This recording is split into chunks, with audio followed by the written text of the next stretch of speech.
भइसकेपछि त्यसरी अगाडि बढाउँ मेरो छैन। आफ्नो बिचमा प्रतिस्पर्धी गरौँ, तर त्यसले गर्दाखेरि हाम्रो पार्टीलाई नोक्सान नहोस् भन्ने मात्रै हो। अधिवेशनको कन्टेक्समा प्रतिस्पर्धी त हुन्छ नै, त्यसलाई अहिले के भइरहेको छ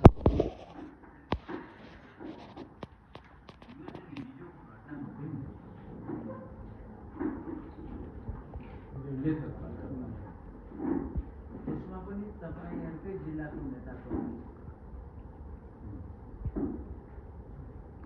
यो बुझौँ। हामी चाहिँ नि हामीमै रुमलिरहेको मैले लेखकैलाई बताइसकेँ, म डिटेल भन्दिनँ अहिले तपाईँहरूलाई। लेखकैलाई भनिसकेँ मैले, तपाईँले गर्नुभयो भने द्याट इज इमेटेरियल,